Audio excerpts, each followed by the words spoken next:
لا علم لنا إلا ما علمتنا إنك أنت العليم الحكيم اللهم انفعنا بما علمتنا وعلمنا ما ينفعنا وزدنا علما۔ حافظ صاحب نے اللہ کی توفیق سے سورہ نساء کو مکمل کرتے ہوئے سورہ مائدہ کی اکثر آیات پڑھی ہیں۔ واضح ہو کہ گزشتہ کل سورہ نساء کا خلاصہ آپ کی خدمت میں پیش کیا گیا، لیکن ان میں سے کچھ باتیں اور رہ گئی تھی جو بیان کرنا مناسب ہے۔ اللہ سے دعا ہے کہ جو ہم نے نماز پڑھی ہے اور جو ہم نے عبادتیں کی اللہ انہیں قبول فرمائے اور ہمیں ان لوگوں میں شامل فرمائے جن کے بارے میں اللہ کے نبی صلی اللہ علیہ وسلم حدیث ہے انه من قام مع الامام حتى ينصرف كتب له قيام ليلہ، جو امام کے ساتھ نماز شروع کرے اور امام کے ساتھ پلٹے، امام کے ساتھ ختم کرے تو پوری رات کا ثواب لکھا جائے۔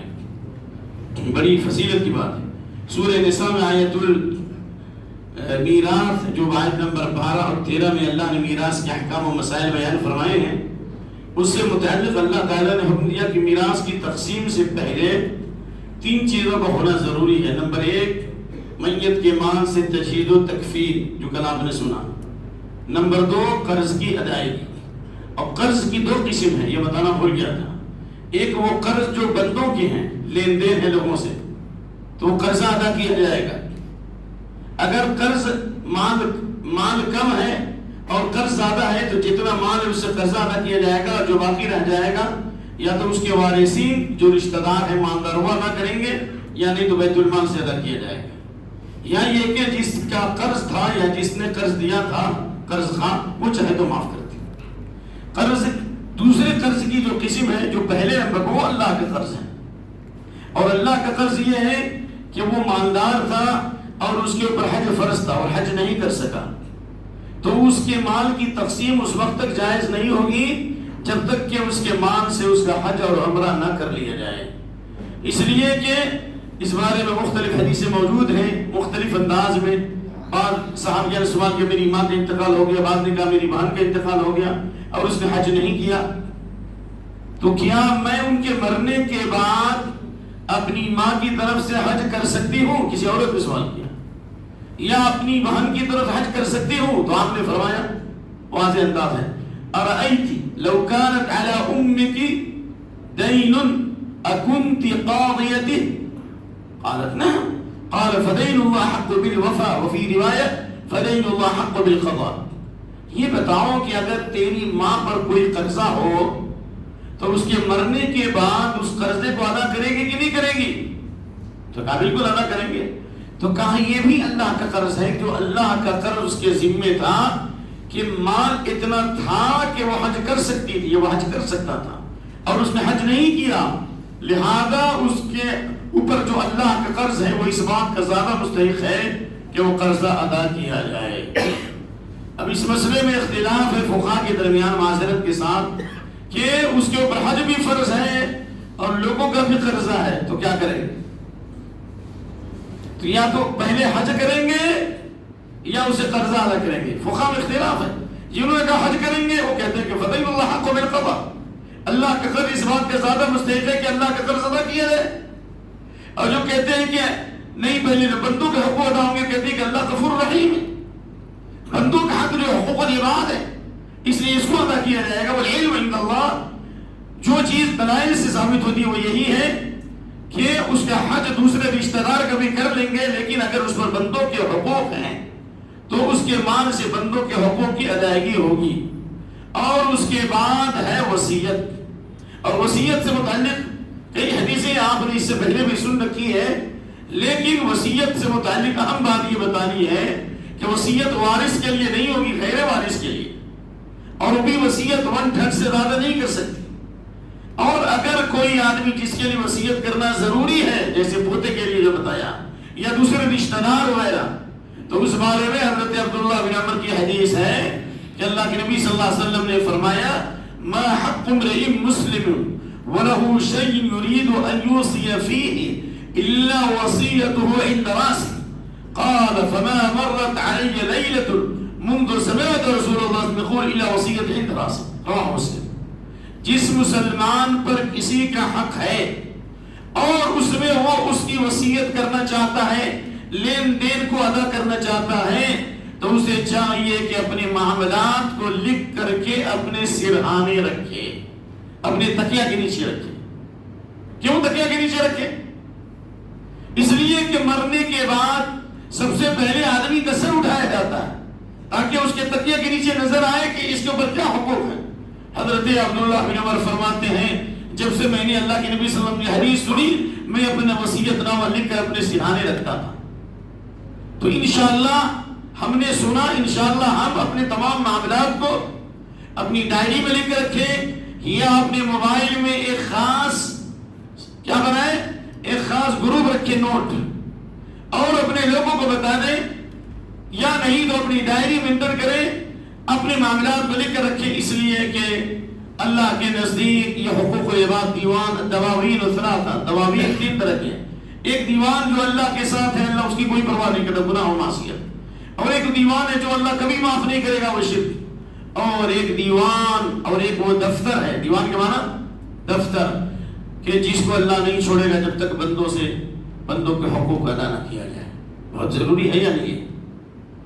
آپ کو معلوم ہے بخاری شریف کی حدیث ہے حتی اذا خلص المؤمنون من النار حتی اذا خلص المؤمنون من النار حبسوا بقنطرة بین الجنة والنار۔ اس حدیث کو سن کر جس کے اندر بھی ایمان ہے اس کے رونگٹے کھڑے ہو جانے چاہیے، آنکھوں سے آنسو آنا چاہیے، نہیں تو دل تو رونا چاہیے۔ جس کا دل نہ روئے، جس کی آنکھ نہ ٹپکے، یا اس میں اللہ کا خوف نہ ہو، تو اس کا مطلب یہ کہ ابھی ہمیں پھر سے اپنے ایمان کی تجدید کرنی چاہیے۔ وہ کیا ہے؟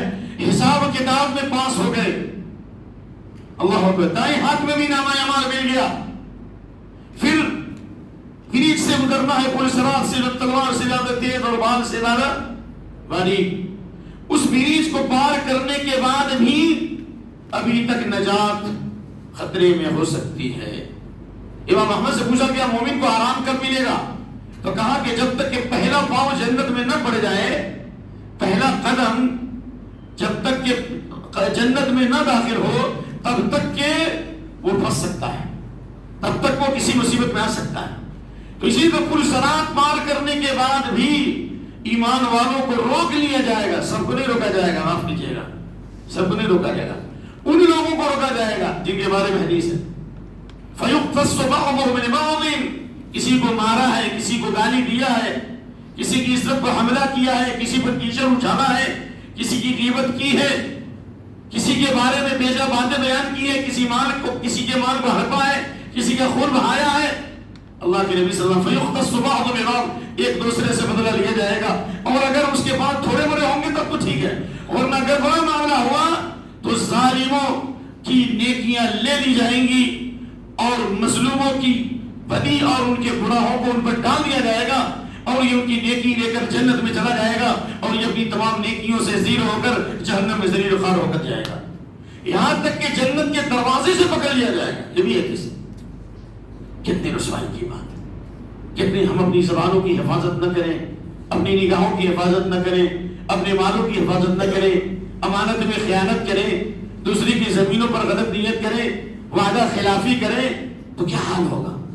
تو اس لیے اللہ کے نبی فرماتے ہیں حتی اذا حذبوا ونقوا، یہاں تک کہ جب مکمل کلین کر دیا جائے گا، دلوں کو بالکل پاک صاف کر دیا جائے گا، اور ان کے دل بالکل پرندے کی طرح ہو جائیں گے۔ پرندے ایک ساتھ پرواز کرتے ہیں، ایک ساتھ پرواز لگاتے ہیں اور ایک ساتھ اترتے ہیں، یہاں تک کہ ان کا سینہ بالکل پاک صاف ہو جائے گا، تب جنت میں انٹری ہوگی۔ تو ہم دنیا ہی میں کوشش کریں کہ ہمارا دل پاک اور صاف ہو جائے۔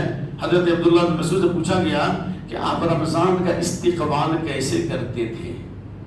صحابہ رمضان کا استقبال کیسے کرتے تھے؟ کہا کہ ہم سارے صحابہ رمضان آنے سے پہلے اپنے دلوں کو پاک صاف کر لیتے، کینہ قبض سے پاک صاف کر لیتے، اور اپنے دلوں کو اللہ کی طرف متوجہ کر لیتے۔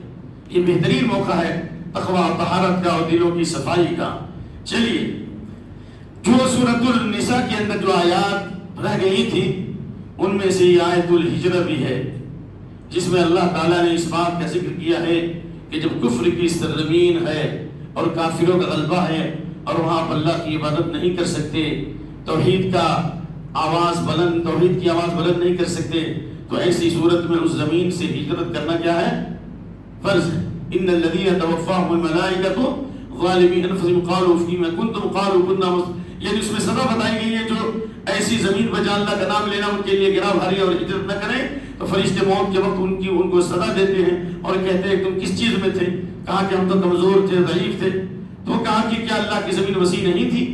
تو خلاصہ یہ ہوا کہ ان آیات میں ہجرت کی فرضیت ہے، لیکن ہجرت اس وقت تک نہیں ہوگی جب تک کہ آپ اللہ کی عبادت نہیں کر سکتے، نماز نہیں ادا کر سکتے، روزہ نہیں رکھ سکتے، حج ادا نہیں کر سکتے، زکوٰۃ ادا نہیں کر سکتے، دینی شاعر پہ پابندی لگ جائے تو ایسی صورت میں ہجرت کرنا فرض ہے، جیسے برما کے مسلمانوں پر اور بھی بعض ممالک. لیکن جس زمین پر نماز پڑھ سکتے ہیں، روزہ رکھ سکتے ہیں، زکوٰۃ ادا کر سکتے ہیں، دعوت و تبلیغ کا کام کر سکتے ہیں، ایسی صورت میں اللہ کے نبی نے اس صحابی سے کہا فعمل من وراء البحار، سمندروں کے اس پار بھی رہو تو عمل کرو، ہجرت کی ضرورت نہیں ہے. فإن اللہ لن يترك من عملك شيئا، اللہ تعالیٰ تیرے عمل میں، تیرے اجر و ثواب میں کچھ بھی کمی نہیں کرے گا. خلاصہ کلام یہ ہوا کہ ہجرت قیامت تک ہے ان حالات کے اندر. لیکن آج بہت سے لوگ جماعت الہجرہ اور اخوان یعنی ایک نئی جماعت پیدا ہو گئی جو لوگوں میں بگاڑ اور فساد پیدا کرتے ہیں اور کہتے ہیں کہ کافر ملکوں میں جو لوگ جا رہے ہیں ان کے لیے جانا ہی جائز نہیں ہے اور وہاں سے لوگوں کو بھگا کر کے اور بھی مشکلات میں ڈالتے ہیں. میں نے ان لوگوں سے بھی ملاقاتیں کی ہیں جن کی دکانیں تھیں، جن کے مکانات تھے، جن کی بلڈنگیں تھیں امریکہ وغیرہ میں، اور کہا کہ یہ کافر ملک ہے، یہ دار الحرب ہے، یہ جائز نہیں ہے، تم چلو کسی دوسرے ملک کی طرف. ارے اللہ کے بندو جاؤ تو وہ زمین بھی تو قبول کرے نا، وہ سکونت بھی تو ملے. اللہ کے نبی صلی اللہ علیہ وسلم نے جب حبشہ کی طرف بھیجا تو وہاں استقبال کیا گیا. مدینہ بھیجنے سے پہلے مدینہ والوں سے ایگریمنٹ کیا تھا کہ نہیں کیا تھا کہ ہم آئیں گے. کون سی زمین تم کو قبول کرے گی؟ کیدر اور بندر کی زندگی گزارنے پر مجبور ہو گئے، بھیک مانگنے پر مجبور ہو گئے. پھر میں نے کہا کہ جاؤ، پھر جہاں جاؤ دائی بند کر کے جاؤ. خلاصہ کلام ایک ایسے کافر ملکوں میں اگر کوئی اس لیے چاہتا ہے تاکہ ہم وہاں کی بہار میں اور وہاں کی دل فریب منظر میں اور وہاں کی عیاشیوں میں مشغول ہوتی، یقیناً حرام ہے. لیکن کوئی وقتی طور پر کاروبار کے لیے جائے یا اگر دعوت کے لیے جاتا ہے کہ مذاکر دعوت کا کام کریں گے تو بہت اچھی چیز ہے. علم کے طلب کے لیے جاتا ہے تو اس کے لیے ضروری ہے کہ اپنے آپ کو وہاں کی برائیوں سے محفوظ رکھے اور وہاں پر اللہ کے دین کی تبلیغ کرے. میں جانتا ہوں کہ وہی طلبہ جو سعودیہ سے گئے تھے اور جنہوں نے جا کر کے وہاں دعوت و تبلیغ کا کام کیا، الحمدللہ بڑے بڑے لوگ مسلمان ہو گئے، بڑی بڑی اسلام کی دعوت پھیل گئی. تو خلاصہ یہ ہوا کہ ہندوستان کی سرزمین پر ہم نماز پڑھتے ہیں، زکوٰۃ دیتے ہیں اور اسلامی دعوت کا کام کرتے ہیں. جب تک اس پر بندش نہیں لگتی اور اللہ نہ کرے کہ وہ دین آئے ہمارے گناہوں کی وجہ سے اللہ ہم پر سارے کو مسلط نہ کرے، تب تک ہجرت کی بات کرنا یہ مسلمانوں کے لیے تباہی و بربادی کی دعوت ہے. اس کے بعد پہلی آیت میں اللہ ہمیں مسلمانوں کو صلاۃ الخوف پڑھنے کا حکم دیا. وہ پانی دی یعنی جب دشمن تم کو گھیر لے اور نماز پڑھنے کا وقت نہ ملے تو اس حالت میں بھی دشمن کے نرغے میں رہ کر بھی جماعت کے ساتھ نماز پڑھنے کا اللہ نے حکم دیا ہے. سورہ نساء آیت نمبر 102 میں دشمن اگر آپ کو گھیر لے اور نماز پڑھنے میں دقت ہو رہی ہو تو بھی جماعت کے ایک جماعت دشمن کے مقابلے میں رہے گی اور دوسری جماعت امام کے ساتھ نماز پڑھے گی. اندازہ کر لیجئے. اس سے اندازہ ہوتا ہے کہ جب دشمنوں کے حملے میں رہ کر بھی جماعت کے ساتھ نماز فرض ہے تو عام حالات میں نماز جماعت کے ساتھ پڑھنا بہت ہی زیادہ کیا ہے؟ انیوارج ہے. جی صحیح بولا؟ غلطی ہوگی؟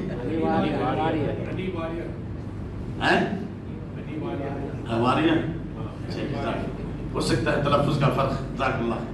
تو خلاصہ کلام یہ ہوا کہ جماعت کے ساتھ نماز پڑھنا فرض ہے. حضرت عبداللہ بن مسعود فرماتے ہیں من سرہ ان یلقى اللہ غدا مسلما فلیحافظ علی هؤلاء الصلوات الخمس حیث ینادى بها. یہ کیا ہے؟ امام بخاری رحمۃ اللہ علیہ اس آیت سے استدلال کیا ہے کہ جس طرح نماز فرض ہے اسی طرح جماعت کے ساتھ نماز پڑھنا فرض ہے. جماعت کا کوئی اہتمام ہی نہیں، جس سے چاہے جب چاہے پڑھو. بہت سے لوگ گھر میں پڑھ لیتے ہیں. حضرت عبداللہ بن مسعود فرماتے ہیں جو مسلمان بن کر اللہ سے ملنا چاہتا ہے اس کو چاہیے کہ جیسے ہی اذان کی آواز سنے مسجد میں آئے. فإن اللہ تعالی شرع لنبیکم سنن الہدی، اللہ نے تمہارے نبی کے لیے ہدایت کی سنتوں کو جاری کر دیا ہے اور یہ ہدایت کی سنتیں ہیں. وَلَوْ أَنَّكُمْ صَلَّيْتُمْ فِي بُيُوتِكُمْ لَتَرَكْتُمْ سُنَّةَ نَبِيِّكُمْ وَلَوْ تَرَكْتُمْ سُنَّةَ نَبِيِّكُمْ لَضَلَلْتُمْ. اگر تم گھر میں نماز پڑھ لو گے اور اور مسجد میں نہیں آؤ گے تو نبی صلی اللہ علیہ وسلم کی سنت کو چھوڑ دو گے، اور نبی صلی اللہ علیہ وسلم کی سنت کو چھوڑ دو گے تو کیا ہو جاؤ گے؟ بولیے، گمراہ ہو جاؤ گے۔ معلوم ہے نماز پڑھنے کے بعد بھی گمراہ ہیں، اور جو نماز نہ پڑھے گا وہ کیا ہوگا؟ کفر میں داخل ہو گیا۔ یعنی گھر میں نماز پڑھنے کے بعد بھی گمراہ ہے۔ اور کہا حضرت عبداللہ بن مسعود نے کہ وَلَقَدْ كَانَ الرَّجُلُ يُؤْتَى بِهِ حَتَّى يُهَادَى بَيْنَ الرِّجْلَيْنِ بَيْنَ الرَّجُلَيْنِ حَتَّى يُقَامَ فِي الصَّفِّ۔ نبی صلی اللہ علیہ وسلم کے زمانے میں ایک ضعیف آدمی، بوڑھا آدمی، بیمار آدمی، دو آدمیوں کے سہارے لایا جاتا تھا مسجد میں، جماعت کی صف میں داخل کیا جاتا تھا بیمار ہونے کے بعد بھی۔ حارث بن حسان کی رات میں شادی ہوئی، فرسٹ نائٹ ہے اور فجر کی نماز میں حاضر ہے۔ یہ کیسے صحابی؟ صحابہ کرام حوالی سے آتے تھے، یعنی صرف حلیفہ سے آتے تھے 12 کلومیٹر سے، 12 کلومیٹر سے فجر میں آتے تھے۔ وہ کون سا ایمان تھا بھائی؟ حوالی سے آتے تھے، 12-13 کلومیٹر سے آتے ہیں، حوالی 2 کلومیٹر 2 میل سے لے کر 8 میل تک ہے۔ وہ سارے صحابہ فجر میں آتے تھے، ان کے لیے آسان تھا، تو ہمارے لیے تو آج گاڑیاں ہیں، ساری سہولیات ہیں۔ خلاصہ یہ ہے جماعت کے ساتھ نماز پڑھنا فرض ہے۔ جس نے اذان کی آواز سنی اور مسجد میں نہیں آیا اس کی نماز نہیں ہوگی، حدیث عبداللہ بن عباس۔ من سمع النداء فلم یأت فلا صلاۃ له، جس نے اذان کی آواز سنی مسجد میں نہیں آیا اس کی نماز نہیں ہوگی۔ چلیے اس کے بعد اللہ تعالیٰ نے آیت نمبر 101 میں فرمایا، 202 سے پہلے 101 میں کہ مسافر اگر ہے تو نماز میں قصر کرے گا، لیکن آیت میں ذکر ہے کہ دشمن کا خوف ہو۔ تو پہلی دور میں دشمن کا خوف اکثر ہوا کرتا تھا، لیکن بعد میں مطلق سفر میں نماز میں قصر کرنا ثابت ہے، یعنی 4 رکعت والی نماز 2 پڑھی جائے گی، اور 3 میں 3 ہی ہے، اور 2 کو 2 ہی پڑھیں گے۔ تمام سنتیں معاف ہے سوائے فجر کی سنت اور وتر کی۔ یہ تو یہ اللہ کی طرف سے رخصت ہے، لیکن قصر کتنے میل میں کیا جائے گا، کتنی دوری پہ کی جائے گی، اس بارے میں کوئی نبی صلی اللہ علیہ وسلم سے حد بندی ثابت نہیں ہے، لیکن حضرت عبداللہ بن عباس اور دیگر صحابہ کا فتویٰ ہے اختلاف سے بچنے کے لیے، اور ہندوستان میں عبید اللہ مبارک پوری کا اور جامعہ سلفیہ بنارس کا اور لجنہ دائمہ کا، لجنہ دائمہ سمجھتے ہیں نا، سعودی افتاء کمیٹی، وہ کہتے ہیں اختلاف سے بچنے کے لیے 48 میل، یعنی 80 سے 84 کلومیٹر تک، 80 لے لیجئے، 80 کلومیٹر اگر کہیں سفر کر رہے ہیں تو نماز قصر کریں، اور آپ کے لیے جائز ہے کہ آپ روزہ چھوڑ دیں اور بعد میں اس کی کیا کریں، قضا کریں اس تعلق سے۔ اسی طریقے سے سورہ نساء میں اللہ رب العالمین نے اہل ایمان کو اس بات کی تعلیم دی کہ وَمَن يَعْمَلْ سُوءًا أَوْ يَظْلِمْ نَفْسَهُ ثُمَّ يَسْتَغْفِرِ اللَّهَ يَجِدِ اللَّهَ غَفُورًا رَحِيمًا، چاہے گناہ جتنا ہو جائے لیکن اگر توبہ اور استغفار کرو گے اللہ تعالیٰ غفور رحیم، اللہ تمہارے تمام گناہوں کو معاف کر دے گا۔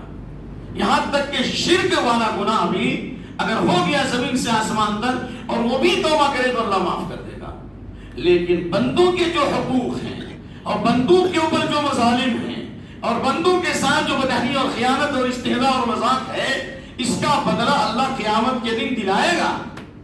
اللہ نہیں چھوڑے گا، بے شک اللہ قادر ہے، لیکن معاملات جس کے گڑبڑ ہیں اللہ رب العالمین جب تک کہ ان ظالموں سے بدلہ نہیں دلائے گا تب تک کہ نجات کا راستہ نہیں کھل سکتا۔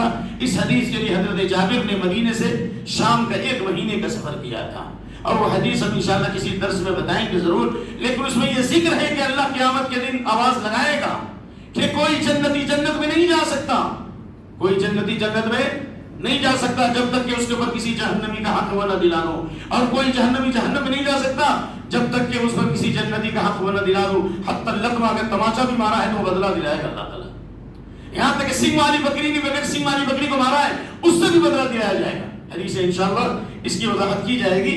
آئیے اللہ تعالیٰ نے یہ بھی فرمایا لا خیر فی کثیر من نجواہم الا من امر بصدقۃ او معروف او اصلاح بین الناس۔ عام طور سے ہم لوگ جو ہے نا کانا پھسکی کرتے ہیں، 2 آدمی مل کے کان میں کان لگا کے بات کرتے ہیں، ضرورت ہے، لیکن اس میں بھی اسلام نے طریقہ بتایا کہ کان میں کان لگا کر بات کرنا جائز ہے، لیکن کب؟ لا خیر فی کثیر الا من امر بصدقۃ، کسی بھلائی کا حکم دینے کے لیے اشارہ کرو، فلاں آدمی غریب ہے، فلاں مسکین ہو جا رہا ہے، وہ بڑا عبادت گزار ہے کہ بہت محتاج ہے، وہ مانگتا نہیں، اس کو دے دو، ایک اشارہ، صدقے کا حکم۔ معروف او اصلاح، لا خیر فی کثیر من نجواہم الا من امر بصدقۃ، معروف یہ بھلائی کا حکم۔ ایک حکم آدمی جو نماز پڑھا ہے وہ کرا پہنے ہوا ہے، دھاگا پہنے ہوا ہے، بہت سے لوگ دھاگا اور کرا پہنے رکھتے ہیں اور نماز پڑھتے ہوئے چلے جاتے ہیں اور ہم لوگوں کو فکر نہیں ہوتی۔ آپ اشارہ کیجئے کہ وہ دھاگا اور کرا پہنے ہوا ہے، اس کی اصلاح کرو، اس کو سمجھاؤ، کوئی حرج نہیں. یہ اللہ کو یہ انداز بہت پسند ہے. اور اصلاح الناس یا لوگوں میں اصلاح کرو کہ فلاں آدمی فلاں سے بات چیت نہیں کیا ہوا ہے, آپ فلاں اور فلاں سے ملیے, سلام کیجیے, ان کو مسافہ کرا دیجیے. رات بھر نماز پڑھنے, دن بھر روزہ رکھنے سے زیادہ افضل ہے نفلی نماز. رات بھر تہجد پڑھ رہا, اللہ اکبر, کتنی بڑی فضیلت. نفلی روزے کا ثواب کتنا زیادہ ہے, اللہ سے بندہ قریب ہو جاتا ہے, اللہ اس سے محبت کرتا ہے. اس سے بھی زیادہ ثواب ہے کہ اپنے بھائیوں کے تمسلح کراؤ. یہ آیت حافظہ نے تلاوت کی ہے تو ظاہر سی بات آیت پر آسمان کے فرشتے عمل کریں گے یا قبر کے مردے عمل کریں گے. اچھا, یہ کام جب کریں گے تو اس پر اجر ملے گا. کب ومن يفعل ذلك ابتغاء مرضات الله, اگر اللہ کی رضا کے لیے کریں گے تب تو ثواب ملے گا. اگر دنیا کو دکھانے کے لیے کریں گے تو نہ دنیا میں ملے گا اور نہ آخرت میں ملے گا. اسی طرح اللہ تعالیٰ نے فرمایا آیت نمبر 115 یا 16 میں, ان اللہ لا یغفر ان یشرک به ویغفر ما دون ذلك لمن یشاء. اللہ تعالیٰ شرک کے علاوہ جس گناہ کو چاہے معاف کر دے, شرک کو معاف نہیں کر سکتا. اور پھر شیطان کے فتنے کا تذکرہ کیا کہ شیطان نے کہا کہ میں تیرے بندوں میں سے بڑی تعداد کو گمراہ کروں گا. کیسے؟ ایسے گمراہ کروں گا, ان کو تمناؤں میں ڈالوں گا. ابھی بہت وقت ہے, ابھی بہت وقت ہے, ابھی آرام کر لو, عیاشی کر لو, فسق و فجور کر لو, بعد میں توبہ کر لینا. یہ شیطان امیدوں میں اور تمناؤں میں ڈالتا ہے, یہ شیطان فتنہ ہے. اور وَلَآمُرَنَّهُمْ, اور میں تیرے بندوں کو اس بات پر آمادہ کروں گا کہ تیری تخلیق میں تبدیلی پیدا کرنے, یعنی مرد ہے تو عورت کی طرح بن جائے, اور عورت ہے تو مرد کی چال ڈھال اختیار کرے. اللہ نے ایسے لوگوں پہ لعنت کی ہے, ایسے لوگوں پر حدیث ہے کہ لعن اللہ الواشمات والمستوشمات, یہ حدیث ہے بخاری میں. حضرت عبداللہ بن مسعود نے کہا اللہ کے نبی کی حدیث ہے, اللہ کی لعنت ہے گودنا گودنے والیوں پر, گودنا گودوانے والیوں پر. یہ اپنے ہاتھ میں یا پاؤں میں گودنا گودواتی عورتیں ایک طرح کا یعنی وہ خاص طور ایک چھاپ ہوتی ہے یا پھول کی طرح سے ہوتا ہے جو ایک دھبا پڑ جاتا ہے, وہ گودنا گودوانا. اس پر یہ گویا کہ اللہ کی خلقت میں تبدیلی ہے, لعنت ہے اس کے اوپر. اسی طرح آبرو کے بالوں کو اکھاڑنے والیوں پر اللہ کی لعنت ہے, یہ بھی اللہ کی تخلیق میں تبدیلی ہو گیا. اسی طریقے سے والمتفلجات, دانتوں کو باریک کرتی ہیں. دانتوں کو باریک کا مطلب اگر دانت خراب ہے تو ایک الگ مسئلہ ہے, دانت اتنا اونچا ہے تو اصلاح کرنے میں کوئی حرج نہیں ہے. میں نے کہا یہ چہرہ بگڑا ہوا ہے تو سرجری کرائی جا سکتی ہے, کوئی حرج نہیں. لیکن زبردستی فلاں کی شکل میں, فلاں کی شکل میں, فلاں کی شکل میں, عورت بالکل کالی تھی, ارے ظالموں, کالی کبھی دل والی بھی ہوتی ہے اگر اس کی نیت صاف ہے اور تو اس کے چہرے پر بھی رونق ہوتی ہے. بہت سی کالی عورتیں ہوتی ہیں لیکن وہ اپنے اپڈیٹ کرانے کے لیے وہ سرجری کراتی ہیں, اور تاکہ ہمارا فلاں چہرہ جو فلاں ہیروئن کی طرح ہو جائے, فلاں کی طرح ہو جائے. ارے پیسے کے بلبوتے پر تم سب کچھ بن جاؤ لیکن تمہارا ایمان نہیں بنے گا. لعنت ہے ایسی عورتوں پر, بنا جن کا چہرہ صاف تو پھر بھی سرجری کرا رہی, پھر بھی شکل بدل رہی. یہ بھی اللہ کی تخلیق میں تبدیلی ہے, اس پر لعنت ہے میرے بھائیوں. ایک نہیں بہت ساری حدیثیں ہیں. اسی طریقے سے جانوروں کی کلوننگ کی جاتی ہے, اور نہ معلوم انسان کہاں تک جائے گا. یہ کلوننگ جو کی جاتی ہے یہ سب بھی لعنت میں داخل ہے. ہر وہ چیز جو اللہ نے جس حیت جس شکل پہ پیدا کیا ہے, انسان اس پر مطمئن نہیں ہو, اور انہی میں سے وہ حضرات بھی داخل ہیں جن جو یارو تیرے کمال میں کوئی کمی نہیں, اور 80 برس کے ہو گئے شادی نہیں ہوئی. 80 برس کے ہو گئے آپ شادی نہیں کر رہے, 80 برس کے ہو گئے اور اب تک جو ہے جوانی کا جوش ہے, اب تک لگ رہا ہے کہ یہ 20 سال کا جوان نظر آ رہا ہے. کیوں؟ اس لیے کہ جو ان کی جو داڑھی شریف ہے, یہ بال شریف ہے, وہ کالی ہی ہے. ارے اللہ کے بندے, اللہ نے تم کو سفید کر دیا, اس کو کالا کرنا, اس پر بھی لعنت.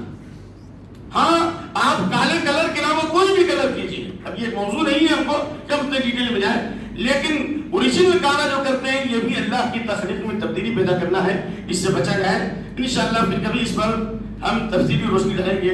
اور آخری بات چلتے چلتے آخری کا مطلب وہ اخیر نہیں ہوتا ہے, آخری اور ایک ہوتا ہے اخیر. اخیر کا مطلب بالکل لاسٹ, اور آخر کا معنی سمجھیے سیکنڈ لاسٹ. غلط بول رہا ہوں؟ یہ عربی کا ہے. تو اس میں اللہ نے کہا ولن تستطیعوا, ایک سے زیادہ شادیاں کرنے والوں ہوشیار ہو جاؤ. یہ اللہ نے فرما دیا کہ تم اپنی بیویوں میں مکمل انصاف کرنا چاہو تو نہیں کر سکتے, کہیں نہ کہیں گڑبڑی ہو سکتی ہے. لیکن اگر دل میں کسی بیوی کی محبت زیادہ ہے اور کسی کی کم ہے تو کیا کرنا, حقوق میں برابری کرو, لین دین میں برابری کرو, کپڑے میں برابری کرو, باری میں برابری کرو. اور ابن سمین کہتے ہیں کہ ملاقات میں بھی جس حد تک ممکن ہو برابری کریں، لیکن دل کا میلان کسی طرف زیادہ ہو کسی طرف کم ہو تو اللہ اس پر گرفت نہ کرے گا۔ آپ صلی اللہ علیہ وسلم کے دل میں حضرت عائشہ کی محبت زیادہ ڈالی گئی، کیوں ڈالی گئی تھی؟ اس لیے کہ وہ عالمہ فاضلہ تھی، نمبر ایک، اس لیے کہ اللہ نے انہیں منتخب کیا تھا، کائنات کی عورتوں میں فضیلت دی تھی، اس لیے کہ نبی کی سیرت کو سیکھتی تھی، آپ کے طریقے کو سیکھتی تھی، آپ کے کردار کو سیکھتی تھی، آپ کے وضو اور غسل کو سیکھتی تھی، آپ کے پلکوں کو دیکھتی تھی، آپ کے اشاروں کو سمجھتی تھی اور ساری چیزوں کو جذب کرتی تھی اپنے اندر۔ ایک کیمرہ ہے، آج بھی ایسے ایسے کیمرے آ گئے ہیں کہ آپ یہاں سے نکل جائیں 2 گھنٹے کے بعد کیمرہ آئے گا اور وہ کیمرہ پوری چیزوں کی تصویر لے لیگا، آپ کی آواز کی بھی لے لیگا۔ حضرت عائشہ رضی اللہ عنہا کے بارے میں بہت علماء نے کہا ایسی تھی جیسے ایک جاسوس ہوتا ہے، ایک ایک چیز کی حفاظت کی انہوں نے اور تمام چیزوں کو نقل کیا، یہاں تک کہ میاں بیوی کے درمیان جو اندرونی باتیں ان کو بھی نقل کیا تاکہ امت کو ہدایت ملے۔ تو اللہ ایسی عورت کو فضیلت نہ دے گا، ایسی عورت کی محبت اللہ دل میں نہ ڈالے گا۔ اس لیے آپ اپنی وفات کے وقت این غدین، کل کی دن کہاں ہے، کل کا دن کہاں ہے، یعنی اشارہ تھا کہ آپ حضرت عائشہ کے کمرے میں چلے جائیں، تمام بیویوں نے اجازت دی اور اس حال میں انتقال ہوا کہ آپ کا سر حضرت عائشہ کے گود میں، سبحان اللہ، مات بین سحری و نحری و بین حاقنتی و ذاکرتی، میری ٹھڈی اور میرے گردن کے بیچ میں اللہ کے نبی کا سر تھا صلی اللہ علیہ وسلم، اور اس وقت آپ نے اللہ تعالیٰ سے دعا کی۔ تو قلبی میلان کسی کی طرف زیادہ ہو کسی کی طرف کم ہو اس پر گرفت نہیں ہوگی، لیکن حقوق میں برابری کرنا ضروری ہے، جیسا کہ اللہ تعالیٰ نے اس آیت کریمہ میں بتایا ہے وَلَن تَسْتَطِيعُوا أَن تَعْدِلُوا بَيْنَ النِّسَاءِ، اور اللہ نے منافقین سے متعلق بتایا ہے کہ یہ منافقین جو دھوکہ باز ہیں اور جو سستی اور کاہلی کے ساتھ نماز پڑھتے ہیں۔ جتنے لوگوں کو اس کا یہ بھی مطلب نہیں ہے، الٹا بھی مطلب لوگ سمجھ جاتے ہیں۔ اب ہم تراویح کی نماز کے لیے آئے ہیں، دن میں روزہ رکھے ہوئے تھکے مادے ہیں، 2 رکعت نماز پڑھنے کے بعد تھکاوٹ آ گئی تو اس کے اوپر یہ آیت نہیں ہوگی کہ سستی کے ساتھ نماز پڑھتے ہوئے یہ منافق ہو گیا، ایسا مطلب نہیں ہے۔ مطلب یہ ہے کہ اصل میں اس کے اندر ایمان ہی نہیں ہے۔ جس کے اندر ایمان ہوگا اس میں اللہ کا خوف ہوگا، جس میں اللہ کا خوف ہوگا اس کی نماز میں حاضری انکساری آئے گی۔ تو اللہ نے کہا منافق لوگ سستی کے ساتھ نماز پڑھتے ہیں، دکھلانے کے لیے نماز پڑھتے ہیں۔ تو اگر کوئی آدمی عشاء کی نماز اور فجر کی نماز چھوڑتا ہے اور دوسری نمازوں میں آتا ہے اور نماز پڑھنے میں بوجھ پر محسوس کرتا ہے تو اس میں نفاق کی بیماری ہے۔ اس لیے حضرت عبداللہ بن مسعود فرماتے ہیں ما یتخلف عنہا الا منافق معلوم النفاق۔ نبی صلی اللہ علیہ وسلم کے زمانے میں وہی آدمی پیچھے رہتا تھا جس کے بارے میں معلوم ہوتا کہ کیا ہے، پکا منافق ہے۔ اسی لیے اللہ تعالیٰ نے کہا کہ ایسے منافقین جہنم کے سب سے نچلے طبقے میں ہیں۔ یہ عقیدے کا نفاق ہے، لیکن عملی نفاق وہ ہے جس میں منافق کی 3 بیماریاں پائی جائیں گی، 4 بیماری، وہ اس کا مرتکب ہمیشہ ہمیں جہنم میں نہیں رہے گا، بلکہ اللہ تعالیٰ ان کو چاہے تو معاف کر دے اور اللہ چاہے تو عذاب کے بعد اللہ انہیں جہنم سے آزاد کر دے۔ تو عقیدے کا نفاق تو معلوم ہے کہ کفر کو چھپاتا ہے اور ایمان کو ظاہر کرتا ہے، اور عمل کا نفاق یہ ہے کہ ایمان ہے دل میں لیکن اس میں منافقین کی بعض خصلتیں، بعض برائیاں داخل ہو گئی، جیسے اذا حدث کذب، جب بات کرے تو جھوٹ بولے، جب وعدہ کرے تو وعدہ خلافی کرے، اور جب امانت لے تو خیانت کرے، وَإِذَا خَاصَمَ فَجَرَ، اور جب جھگڑا کرے تو گالی گلوچ کرے۔ تو اگر اس میں سے کوئی ایک بیماری ہے تو نفاق کی بیماری ہے، اور یہ ساری بیماریاں اگر پائی گئی تو اس بات کا خوف ہے کہ وہ کان منافقا خالصا، وہ پکا منافق ہے۔ تو اللہ تعالیٰ نفاق کی بیماری سے ہمیں بچائے، اور اللہ نے یہودیوں کے اوپر جو اللہ کی لعنت ہوئی اور اللہ نے بندر اور سور بنایا اور ان کے دلوں پر جو مہر لگا دی، اس کی وجہ اللہ نے بتائی کہ انہوں نے اللہ کے قانون کو توڑا اور انہوں نے سود کو حلال کر لیا۔ کیا کر لیا؟ سود کو حلال کر دیا۔ اور سورہ نساء کا اختتام میراث کے واقعے پر ہوتا ہے، اور میراث کا وہ واقعہ ہے کہ اگر کوئی مر گیا اور اس کے پاس نہ اولاد ہے اور نہ ماں باپ ہے، نہ ماں باپ ہے، نہ اصل وارث ہے نہ فرع وارث ہے، آپ سمجھتے ہیں نا، اصل وارث نہ باپ ہے نہ دادا ہے، نہ ماں ہے نہ نانی ہے، اور نہ بیٹا ہے نہ پوتا ہے، کچھ نہیں، بھائی بہن ہے، تو اس کو کلانہ کہا گیا ہے۔ تو اس سے متعلق اللہ تعالیٰ نے بتایا ہے کہ 2 بھائی ہوں 2 بہن ہوں تو ہر بھائی کو بہن کا ڈبل ملے گا، اور اگر 2 بہنیں ہوں اور بھائی نہیں ہو تو بہن کو جو ہے 2/3 ملے گا۔ یہ اس کا مسئلہ اللہ نے واضح فرمایا۔ خلاصہ یہ کہ سورہ نساء کا آغاز بھی میراث کے مسائل سے اور اختتام بھی میراث پر ہے۔ اس سے معلوم ہوا کہ میراث کی بہت زیادہ اہمیت ہے، اور جو لوگ اپنی اولاد کو میراث سے محروم کرتے ہیں یا اپنی آنے والی نسلوں کے میراث کو پہلے ہی ختم کر رہے ہیں، ان کو اللہ جنت سے ان کا حصہ کاٹ دے گا۔ مشکات جلد اول کی آخری حدیث، شاید اللہ نے مجھے آج یاد دلائی حدیث، اور یہ سب حجت ہوگی انشاءاللہ میدان محشر میں اللہ تعالیٰ کی طرف سے انشاءاللہ یہ دلیل بھی آئے گی. تو من قطع میراث والدی قطع اللہ میراث من الجنہ، آخری حدیث ہے مشکات کی سب سے آخری حدیث، لاسٹ.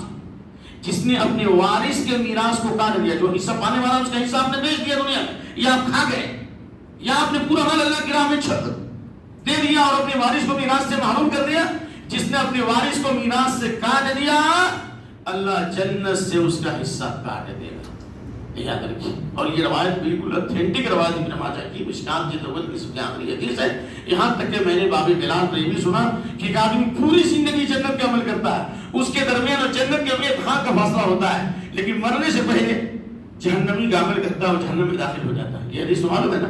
تو شیخ نے یہ بتایا کہ دوسری روایتوں میں اس بات کا ذکر ہے کہ جس کے دل میں کالا پن، جس کا دل صاف نہیں ہو، اور عام طور سے وہ لوگ جن کا خاتمہ بالخیر نہیں ہوگا جو میراث ترکے میں ظلم کرتے ہیں. حدیث ہے ان احدکم لیعمل بعمل اہل الخیر 70 سنہ. معاف کرنا آپ کا ٹائم میں شاید زیادہ لے لیا تو چاہتا رکھنا.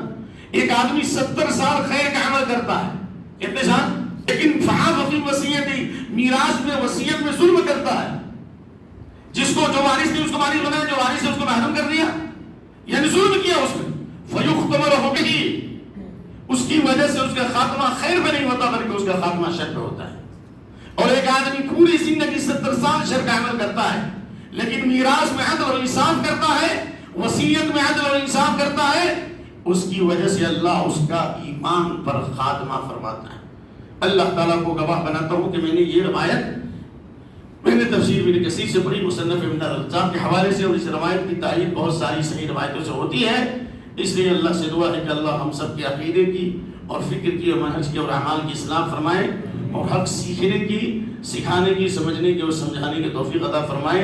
اور جس طرح اللہ نے یہاں جمع فرمایا ہے، اللہ تعالی ہم سب کو جنت میں بھی جمع فرمائے، اور جمعہ کے دن جمع فرمائے. کہاں؟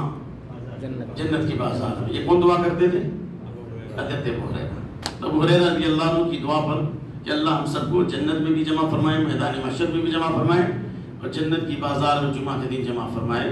وباللہ التوفیق. اگر کسی بھائی کو کوئی ضروری سوال ہو تو کرے، اور یہ گزارش کریں گے مغرب کے بعد ہر آدمی تھکا مادہ رہتا ہے، روزہ رکھتے ہیں، ہم بھی ایک انسان ہیں، شوگر بی پی سب ہے، ہم کو مجھے پیشاب میں بھی تکلیف ہے. تو اب آپ اتنا قیمتی سوال ہاتھ پکڑ کے کریں گے تو مناسب نہیں ہے. سوال کے لیے آپ مہدی صاحب کو لکھ کے دے دیجیے انگلش میں، جس میں وہ بیان کو مختصر کر دیں گے. 1-2 سوال لے سکتے ہیں، جیسے ہمارے بھائی نے ایک سوال کیا. جانا چاہیں چلے جائیں آپ. تراویح کے تو آپ سوال واضح کریں گے تبھی جواب دیں گے. آپ کا سوال ہے، ہم نے نہیں سمجھا اس کو. سوال واضح کیجیے. آپ سب آپ کے بھائی ہیں، کوئی اس میں عالم واضح نہیں ہے، آپ سے کبھی علم رکھنے والے. تراویح جو ہے محمد صلی اللہ علیہ وسلم 3 دن پڑھا کے چھوڑ دیے بولے، اور 20 رکعت کہاں سے آئے؟ مطلب ہاں بالکل. نبی صلی اللہ علیہ وسلم نے 3 دن تراویح پڑھی. وہ کتنی تھی؟ حضرت جابر کی روایت موجود ہے، مختصر قیام اللیل علامہ مروزی کی، کہ 3 دن جو آپ نے تراویح پڑھی تھی وہ آخری رکعت پڑھی. اور اس سے بھی زیادہ واضح روایت عائشہ کی ہے، بخاری مسلم کی، کہ آپ ما کان رسول اللہ صلی اللہ علیہ وسلم یزید فی رمضان ولا فی غیر رمضان علی 11 رکعت. نبی صلی اللہ علیہ وسلم رمضان یا غیر رمضان میں 11 رکعت سے زیادہ نہیں پڑھتے تھے. یہ روایت بخاری مسلم. صلی اربعاً، پہلے آپ نے 4 پڑھی، پھر آپ نے کہا کہ آپ کی حسن قرات اور طول قرات، یعنی آپ کی قرات میں کیا ہی خوبصورتی تھی، کیا ہی آواز میں کشش تھی، اور پھر آپ کی قرات اتنی لمبی ہوتی تھی کہ کیا کہتا، بہت لمبی ہوتی تھی. تو آپ کی قرات کی لمبائی اور آپ کے قرات کے حسن کے بارے میں مت پوچھو. ثم صلی اربعاً، پھر آپ 4 پڑھتے، ثم صلی بالوتر، اور پھر آپ نے 3 رکعت وتر پڑھی. تو یہاں 4 دنیا 8 رکعت تراویح ہو گئی، اور 3 رکعت. واضح حدیث ہے. اب اس سے زیادہ واضح کیا حدیث ہوگی؟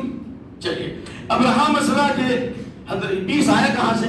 تو 20 سے پہلے ہم آپ کو ان لوگوں سے بولیں گے، 20 ان لوگوں کو آیا جو شریعت کی فیس ادا نہیں کرتے. جو شریعت کی فیس ادا کریں گے، یعنی شریعت کو سمجھیں گے، وہ 20 نہیں پڑھیں گے. کیوں؟ اس لیے کہ موطا امام مالک یہ حدیث کی پہلی کتاب ہے جو بخاری سے پہلے لکھی گئی تھی، اور امام شافعی نے کہا تھا کہ روئے زمین پر سب سے صحیح کتاب موطا امام مالک ہے، کیونکہ اس وقت تک بخاری نہیں لکھی گئی تھی. وہ موطا مالک میں یہ روایت موجود ہے، غور سے سنیے آپ لوگ. عن سائب بن یزید امر عمر بن الخطاب رضی اللہ تعالی عنہ ابی بن کعب بن تمیم الداری ان يقوم للناس ب11 ركعة فكان القارئ يقرأ بالمئين حتى كنا نعتمد على الأسيم من طول الاختيار وما كنا ننصرف إلا عند فروع الفجر. یعنی حضرت عمر بن الخطاب رضی اللہ عنہ نے ابی بن کعب کو اور تمیم داری کو حکم دیا تھا. ابی بن کعب سب سے بڑے قاری تھے. اللہ کے نبی نے کہا سب سے بڑے قاری کون ہیں؟ اور نبی کی زندگی میں انہوں نے قرآن کو لکھ کر کے اللہ کے نبی کی خدمت میں پیش کیا تھا صلی اللہ علیہ وسلم. اور تمیم داری کو حکم دیا تھا کہ لوگوں کو 11 رکعت نماز پڑھائیں. اور قاری جو امام ہوتے تھے ایک رکعت میں 100 آیتیں پڑھتے تھے اور اتنا لمبا ہوتا تھا کہ لوگ لاٹھیوں پر ٹیک لگاتے تھے. اور تراویح اس وقت ختم ہوتی تھی جب ساری کا وقت ہو جاتا تھا. تو وہاں بھی 11 کا ذکر ہے. 20 آیا کہاں سے؟ تو اسی امام مالک موطا میں روایت نقل کرتے ہیں کہ جس طرح حضرت عمر بن خطاب نے 11 کا حکم دیا تھا، کچھ لوگ تھے جو 20 پڑھا کرتے تھے. کچھ لوگ تھے جو 20. یہ لوگوں کا عمل ہے اور وہ روایت کی حقیقت بھی ابھی آپ کے سامنے ابھی پیش ہونے والی ہے. حضرت عمر نے حکم نہیں دیا تھا، لوگوں نے عمل کیا تھا کہ بھئی نفل نماز ہے. تو 36 بھی پڑھائے لوگوں نے، 40 بھی پڑھائے. لیکن وہ روایت جو ابھی میں پیش کرنے جا رہا ہوں 20 کی، 20 کو سنت سمجھنا یہی سنت کی مخالفت ہے. اب آئیے سناتا ہوں. ان یزید بن رومان کان الناس یقومون فی زمن عمر بن الخطاب رضی اللہ تعالی عنہ ب23 رکعہ. یزید بن رومان کہتے ہیں کہ لوگ حضرت عمر رضی اللہ عنہ کے زمانے میں 23 رکعات پڑھتے تھے. جب 23 کہیں گے تو اس کا مطلب 20 رکعت جی تراویح اور 3 رکعت. تو اس میں لوگ پڑھتے تھے. حضرت عمر نے حکم نہیں دیا تھا رضی اللہ عنہ. نمبر 1. نمبر 2، یزید بن رومان کی وفات ہے 110 میں. یزید بن رومان کی وفات کتنے ہیں؟ 10 میں. اور حضرت عمر بن خطاب رضی اللہ عنہ کی وفات 22 یا 24 میں. میں ذرا بول رہا ہوں، بس یہی ہے 22-24 کی بات ہے. تو اب بتائیے کہ یہ تقریباً 70 سال کا وقفہ ہے. اس لیے حنفیوں کے بہت بڑے عالم، یا کہا جائے کہ سب سے بڑے عالم حدیث کے میدان میں، اب تک اتنا بڑا عالم نہیں آیا. ان سے پہلے تو عالم کے بعد دیا. علامہ زیلی حنفی جنہوں نے ہدایت کی حدیث کا انڈیکس تیار کیا، وہ خود لکھتے ہیں، میں پڑھ کے سنا رہا ہوں عبارت. فَإِنَّ يَزِيدَ بْنِ رُومَانَ لَمْ يُدْرِكْ زَمَنَ عُمَرَ. یزید بن رومان نے حضرت عمر کا زمانہ نہیں پایا. یزید بن رومان نے حضرت عمر کا زمانہ، وہ 100 سال بعد میں آنے والا کہہ رہا ہے حضرت عمر کے زمانے لوگ ایسا کرتے تھے. تو ایسی روایت قبول ہوگی ہے؟ جس نے اپنی آنکھ سے دیکھا اس کی روایت قبول ہوگی. جب اس نے زمانہ پایا ہی نہیں تو اس کی روایت کیسے قبول ہوگی بھائی؟ 100 سال پرانی باتیں آپ بیان کریں کہ فلاں ایسا کرتے تھے تو اس کی بات نہیں مانی جائے گی. اب اس میں آپ کو سند چاہیے کہ آپ نے کس سے سنا، انہوں نے کس سے سنا. لہذا اس روایت کو منقطع روایت کہتے ہیں. منقطع روایت تمام محدثین فقہا کے نزدیک ضعیف ہے. لیکن اگر کچھ اور آثار بھی مل لے تو لوگ 20 بھی پڑھتے تھے اور 36 بھی پڑھتے تھے، 40 بھی پڑھتے نفل کی حیثیت سے. تو اگر کوئی پڑھتا ہے تو یہ کہا جا سکتا ہے نفل کی نیت سے پڑھتا ہے تو جواز کا پہلو ہے. لیکن نبی صلی اللہ علیہ وسلم کی جو سنت روی ہے 11 اور 13، 11 کی بھی روایت ہے اور 13 کی بھی روایت ہے اور 9 کی بھی روایت ہے. یہ ساری روایتوں کے لیے پھر دوسرے ایک درس کی ضرورت ہے جو کبھی پیش کریں گے. جب تک کہ اجازت دیجیے، کیونکہ آپ نے 20 کے بارے میں پوچھا تھا. اور 20 کے بارے میں جو روایت اور آتی ہے مصنف ابی شیبہ میں کہ اللہ کے نبی نے 20 پڑھا، اور وہی مصنف ابی شیبہ میں اس میں جو ہے ابو شیبہ بن ابراہیم، یہ ابراہیم کیا ہے اس راوی میں کلام ہے. اس کے بارے میں خود علامہ زیلی حنفی کہتے ہیں کہ یہ روایت متروک ہے، راوی متروک ہے، متهم بالکذب ہے. سمجھ میں آ گیا؟ اور اس بارے میں ہندوستان کے بڑے عالم علامہ زیلی ہندوستان کے علامہ عبدالحی لکھنوی نے بھی اس روایت کو ضعیف کہا، ملا علی قاری نے بھی اس روایت کو ضعیف کہا. تو لہذا 20 والی روایت نبی سے کسی بھی محدث کے نزدیک صحیح سند سے ثابت نہیں ہے. جو ثابت ہے وہ 8 ہے، 8 کی بھی ہے یا 13 ہے، یا آپ صلی اللہ علیہ وسلم نے 9 بھی پڑھی ہے. انشاءاللہ اس کے بارے میں آئندہ درس میں اس کی وضاحت کریں گے. میں سمجھتا ہوں کہ بات کچھ نہ کچھ ضرور واضح ہوگی. پھول کی پتی سے کٹ سکتا ہیرے کا جگر، مرد نادا پر کلام نرم نازک بے اثر. وباللہ التوفیق. السلام علیکم ورحمۃ اللہ وبرکاتہ.